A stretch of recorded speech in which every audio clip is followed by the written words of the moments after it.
नमस्कार दोस्तों, कैसे हो। उम्मीद है कि आप सभी अच्छे होंगे। मैं विपिन बड़गोती स्वागत करता हूं आपके अपने प्लेटफॉर्म स्टडी स्थल में। दोस्तों कैसे हो आप सभी, अच्छे होंगे, अच्छे से पढ़ रहे होंगे, आपकी तैयारी भी बहुत अच्छे से चल रही होगी।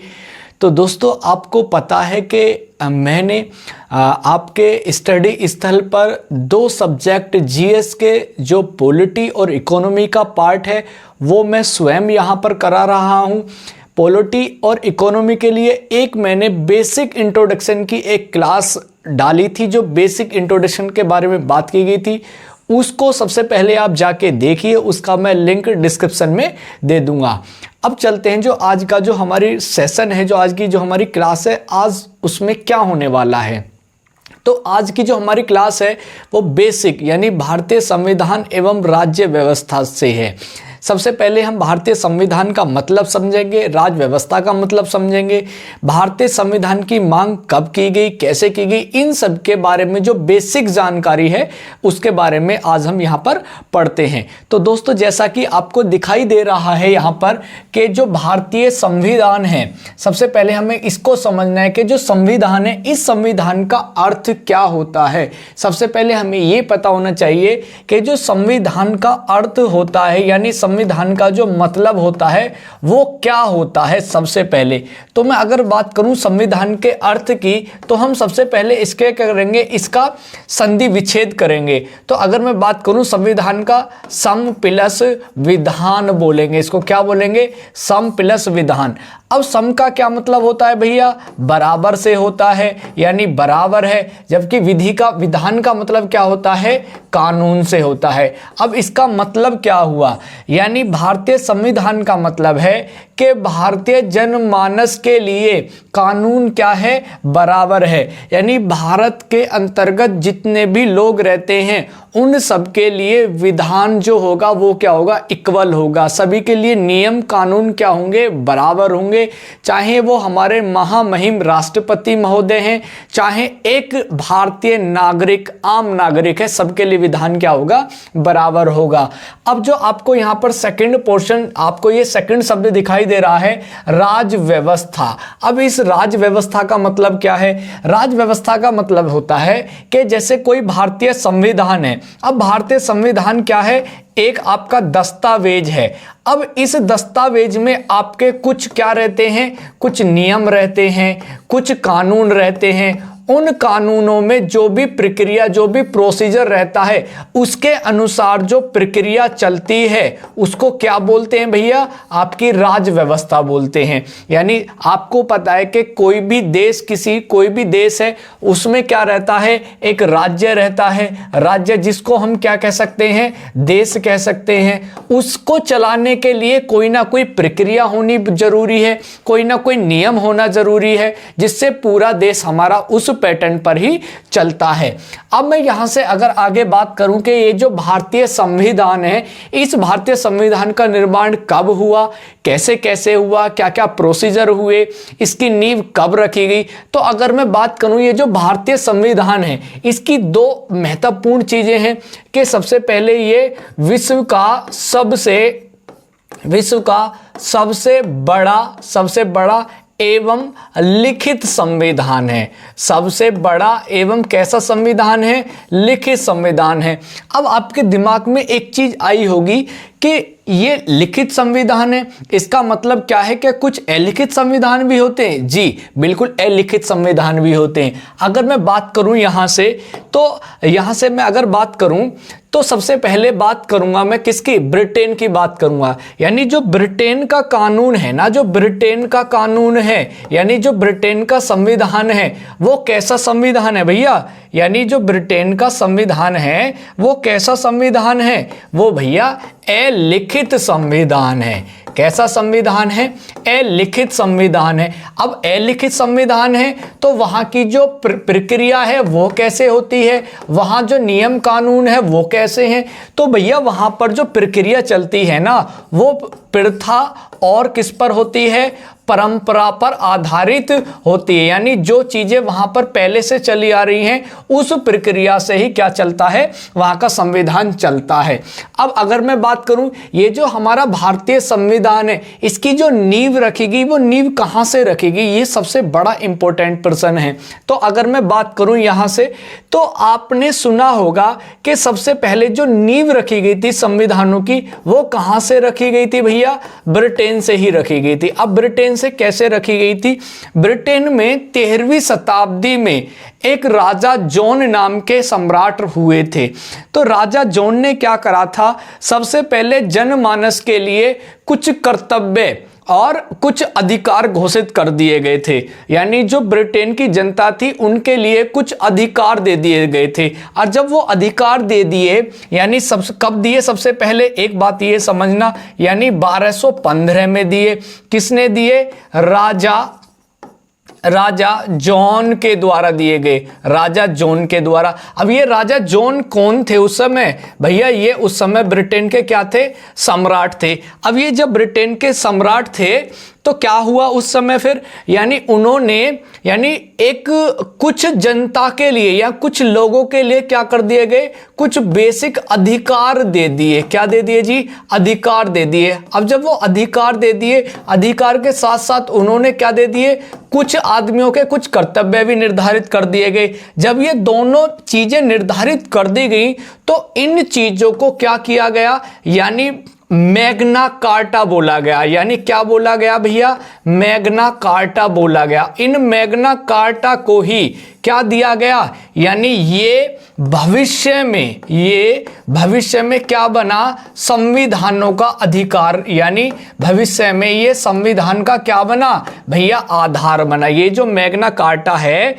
ये क्या बना, आपका भविष्य में संविधानों का क्या बना भैया, आधार बना। इसको कह सकते हैं कि ये जो हमारा मैग्ना कार्टा है ये भविष्य संविधान का क्या बना भैया, आधार बना। चलो जी, ये बात भी सही है। अब अगली बात क्या आती है कि विश्व में सबसे पहला जो संविधान बना वो किसका बना, वो भी इंपॉर्टेंट है। तो मैं अगर बात करूं, यानी जो सबसे पहला, यानी विश्व का, अगर मैं बात करूं विश्व का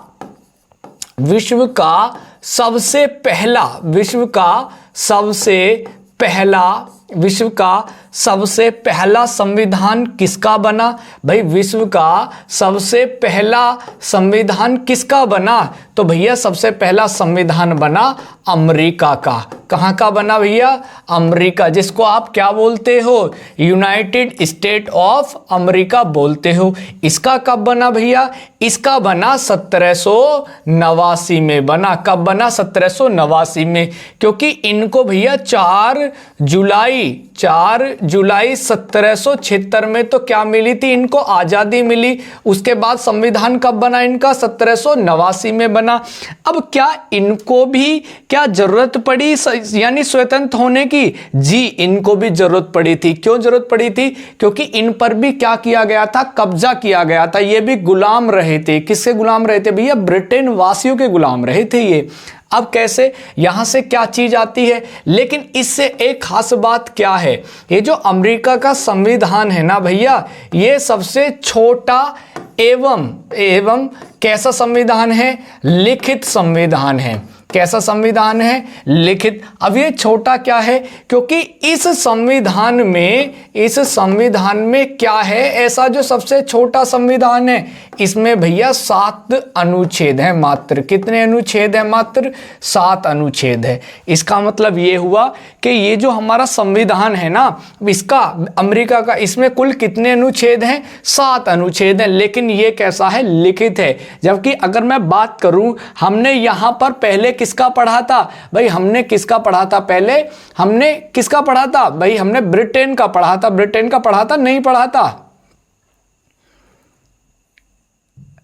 ठीक है, तो एक बार नीचे आते हैं भी, यानी कहाँ पढ़ा था, देखो आप यहाँ देखोगे कि हमने यहाँ पर दिखाई दे रहा है कि यहाँ पे हमने ब्रिटेन के संविधान की बात करी थी, जो कैसा संविधान था भैया, आपका अलिखित संविधान था। जबकि हमने यहाँ पर जो बात करी है, किसकी बात करी है, यानी यहाँ पर लिखित संविधान की बात करी है और सबसे छोटे संविधान की बात करी। ये भी क्या है आपका इंपॉर्टेंट है। अब आगे चलते हैं, आगे यहाँ से हमारी क्या चीज इंपॉर्टेंट है कि जो भारतीय संविधान है, इस भारतीय संविधान की जो नींव है वो नींव कब पड़ी, भाई उस नींव के बारे में भी तो हमें पता होना चाहिए। तो भी चलते हैं आगे, जो हमारा भारतीय संविधान है इसकी जो नींव है वो कब पड़ी, यानी जो हमारा भारतीय संविधान है, भारतीय संविधान है, इसकी जो नींव पड़ी वो कब पड़ी, यानी भारतीय संविधान के बारे में सबसे पहले किसने जिक्र किया। तो मैं अगर बात करूं भारतीय संविधान के बारे में, सबसे पहले जो बात की गई थी वो कब की गई थी भाई, 1931 का कराची अधिवेशन था। क्या था भैया, कराची अधिवेशन था। इस कराची अधिवेशन में क्या कही गई थी कि भैया एक संविधान सभा होनी चाहिए और उस संविधान सभा के माध्यम से किसका गठन होना चाहिए भैया, संविधान का गठन होना चाहिए। यानी एक संविधान सभा हो, एक असेंबली हो, उनके द्वारा क्या हो, संविधान का निर्माण हो। अब यानी ये बात ये है कि पहली बार जो बात कही गई वो कब की गई, कराची अधिवेशन में की गई। लेकिन अगली बात क्या आती है, यानी इसको आधारिक तौर पर, यानी जिसको बोलते हैं जो ऑफिशियल तौर पर जो सबसे पहले बात की गई थी भारतीय संविधान के बनाने की, वो कब की गई थी, तो ये भी इंपॉर्टेंट आता है। तो बात करूं मैं सर्वप्रथम किसकी बात, यानी सर्वप्रथम संविधान सभा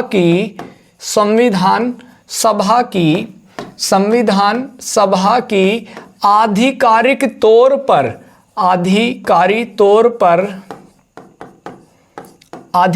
आधिकारिक का मतलब होता है भैया ऑफिशियली।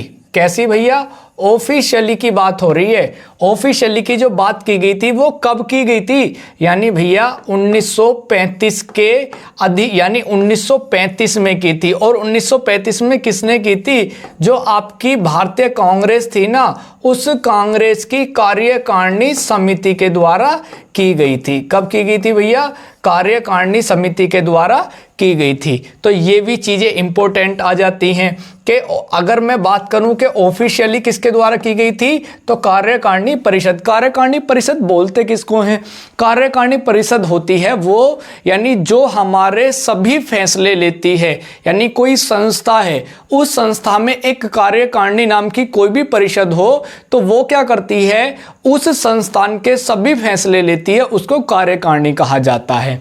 अब अगर मैं बात करूं भाई भारतीय संविधान की बात ये भी हो गई, लेकिन अब मैं आगे बात करूं क्या इसके लिए कुछ और भी जिक्र हुआ। जी हां, एक बार यानी गांधी जी ने भी इसके बारे में बात कही थी। क्या बात कही थी गांधी जी ने, गांधी जी ने कहा था कि जो संविधान होगा ना वो किसके अनुसार होगा भैया, वो भारतीयों के अनुसार होगा। ये भी एक बार प्रश्न आया हुआ है कि गांधी जी ने संविधान के बारे में क्या कहा था। तो गांधी जी ने कहा था कि जो भारतीय संविधान बनेगा वो किसके आधार पर बनेगा भैया, वो बनेगा किसके आधार पर, भारतीयों के अनुसार बनेगा।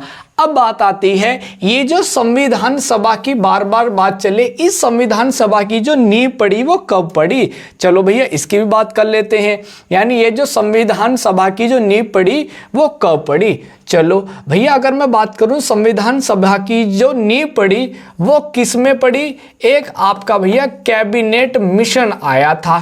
कौन सा आया था भैया, कैबिनेट मिशन आया था भारत। वो कब आया था आपका, जून 1946 में इसकी स्थापना की गई थी। जबकि ये भारत में कब पहुंचा था भैया, आपका जुलाई, आपका कब पहुंचा था, आपका जुलाई में पहुंचा था। और जब ये जुलाई में पहुंचा तो जुलाई में भारत पहुंचा जुलाई 1946 में भारत पहुंचा और इसने किसकी बात करी भैया? संविधान सभा की बात करी। किसकी बात करी? संविधान सभा की बात करी। अब इस संविधान सभा की तो बात हो गई, लेकिन संविधान सभा में जो लोग आएंगे वो कैसे कैसे आएंगे, किस प्रकार से आएंगे, उसकी भी तो चर्चा होनी चाहिए भाई। तो इसकी चर्चा भी हुई। इसकी चर्चा कैसे हुई? यानी कैबिनेट मिशन में एक ये भी बात आती है कि जो कैबिनेट मिशन था ये कितने सदस्य था? तो भैया ये 3 सदस्य था। कितने सदस्य थे इसमें? 3 सदस्य थे। और जो एक इनमें जो प्रमुख व्यक्ति थे, वो जो प्रमुख व्यक्ति थे वो कौन थे? इसके बारे में आप मुझे बताइए कि जो कैबिनेट मिशन आया था वो किसके निर्देशन में आया था? तो उसमें जो एक प्रमुख व्यक्ति थे वो एक प्रमुख व्यक्ति क्रिप्स थे, एक आपके अलेक्जेंडर थे। कौन थे भैया? अलेक्जेंडर थे। और एक नाम आप स्वयं बताएंगे कि जो तीसरा व्यक्ति था वो तीसरा व्यक्ति कौन था। अब आगे बात करते हैं भैया, ये जो संविधान सभा है, इस संविधान सभा में कहा गया था कि 10 लाख की आबादी पर 10 लाख की आबादी पर अप्रत्यक्ष रूप से क्या किया जाए? यानी सभा का चुनाव किया जाए। अगर मैं बात करूं कि जो अप्रत्यक्ष से 10 लाख की जनता पर हम एक व्यक्ति को चुनेंगे, तो उस प्रकार से यानी संविधान सभा में जो जनता यानी जो लोग बैठे वो कितने बैठे भैया? टोटल उस समय के अनुसार भैया 389 बैठे। लेकिन 389 तो बैठे, उन 389 में कैसे कैसे काम हुआ, पहली बैठक कब हुई, इन सब के बारे में जो हम चर्चा करेंगे वो चर्चा क्या होगी? हमारी संविधान सभा के निर्माण पर होगी। यानी संविधान सभा का निर्माण कैसे हुआ, उसमें पहली बैठक कब हुई? जैसे 9 दिसंबर 1946 को हुई। उसमें अध्यक्ष कौन बने? सबसे वरिष्ठ सदस्य कौन बने? आपके कौन बने थे? सच्चिदानंद सिन्हा बने। दूसरी बैठक कब हुई? 11 दिसंबर 1946 को हुई। उसके अध्यक्ष स्थायी रूप से कौन बन गए? डॉक्टर राजेंद्र प्रसाद बन गए। तीसरी बैठक कब हुई आपकी? 13 दिसंबर 1946 को हुई। उसमें नेहरू जी ने उद्देश्य प्रस्ताव प्रस्तुत किया। तो इन सभी की जानकारी करेंगे, लेकिन उससे पहले हम ये जो 389 सदस्य हैं वो कैसे कैसे आएंगे, यानी जो हमारी ब्रिटिश प्रांत है उसमें से कितने सदस्य आएंगे? ब्रिटिश प्रांत का मतलब समझते हो? यानी जो ब्रिटिश प्रांत है उसमें कमिश्नरी क्षेत्र से कितने आएंगे? कमिश्नरी जो क्षेत्र थे आपकी जो देसी रियासत थी उनसे कितने सदस्य आएंगे? तो इन सब के बारे में क्या करेंगे? हम डिस्कस करेंगे। तो दोस्तों, अगर आप क्लास में अंत तक बने हुए हैं तो इसका मतलब है कि आप अपनी तैयारी को और बेहतर करना चाहते हैं, बहुत अच्छे से तैयारी करना चाहते हैं। तो दोस्तों, हमारी जो अगली मुलाकात होगी आपसे वो किस पर होगी? यानी संविधान सभा के निर्माण पर होगी। तब तक रखिएगा अपना और अपनों का ख्याल रखिएगा और अपनी तैयारी भी जबरदस्त करते रहिएगा। तो मिलते हैं अगली क्लास में, तब तक के लिए धन्यवाद।